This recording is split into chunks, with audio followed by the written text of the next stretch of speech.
படுத்துக்கொண்டு 50 தொகுதிகளில் ஜெயிப்பேன் பாமக நிறுவனத்தோட ராமதாஸ் பேசியிருக்காரு சார். வரையில் சட்டமன்ற தேர்தல் எல்லோரும் அரசியல் ரீதியாக சொல்லுகின்ற சொல்லுதான் படுத்துக்கொண்டே ஜெயிப்பேன் என்று. முதலில் அவருடைய தேர்தலில் படுத்துக்கொண்டே வெற்றி பெறுவேன் என பாமக நிறுவன தலைவர் ராமதாஸ் கூறியுள்ளது குறித்து செய்தியாளர் எழுப்பிய கேள்விக்கு அமைச்சர் சேகர் பாபு பதிலளித்துள்ளார். அனைத்து உதவிகளையும் செய்த மாண்புமிகு முதல்வர்களை இன்றைக்கு பெண்குலம் போற்றி புகழ்ந்து கொண்டிருக்கின்றது. அந்த வயிற்றெரிச்சல் காரணமாக ஏதேதோ இன்று எதிர்க்கட்சித் தலைவர் பேசிக் கொண்டிருக்கின்றார். அதை பற்றி நாங்கள் கவலைப்படுவதில்லை. எங்களுடைய பயணம் மக்களுடைய நோக்கி, மக்களுடைய பாதுகாப்பை நோக்கி. தமிழகமே பச்சையது, ஆனால் முதலமைச்சர் நீலகிரியில் போய் ஓய்வு எடுத்தார். நீலகிரியில் ஓய்வு எடுத்தார். நீ பார்த்தீங்களா? தினந்தோறும் மக்கள் பண்ணி தான் அங்கேயும் போய் செய்திருக்கார். ஆய்வு பள்ளிக்கூடங்களுக்கு ஆய்வு சென்றிருக்கின்றார்.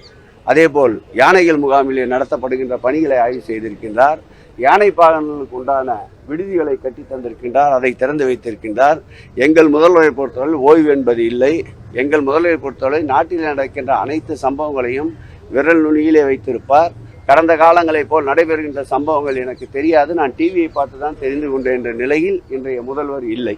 படுத்துக்கொண்டு 50 தொகுதிகளில் ஜெயிப்பேன் பாமக நிறுவனத்தோட ராமதாஸ் பேசியிருக்காரு சார். வரையில் சட்டமன்ற தேர்தல் எல்லோரும் அரசியல் ரீதியாக சொல்லுகின்ற சொல்லுதான் படுத்துக்கொண்டே ஜெயிப்பேன் என்று. முதலில் அவருடைய பிரச்சனைகளை தீர்த்துவிட்டு அதன் பிறகு வெற்றி தோல்வியை பற்றி நிர்ணயிக்க வேண்டும். வெற்றி தோல்வியை பற்றி கருத்து சொல்ல வேண்டும். அவர்களுக்குள்ளேயே குடும்பத்துக்குள்ளேயே குத்துவெட்டு நடந்து கொண்டிருக்கின்றது. இவர்கள் எப்படி 50 தொகுதி படுத்துக்கொண்டே ஜெயிக்க முடியும்? அப்படி என்றால் பார்த்து கொள்ளுங்கள்.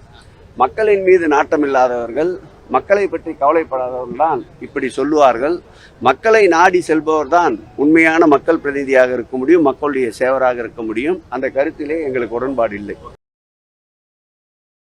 செய்திகளை உள்ளது உள்ளபடி தெரிந்து கொள்ள ரெஃப்ளெக்ட் நியூஸை சப்ஸ்கிரைப் பண்ணுங்க.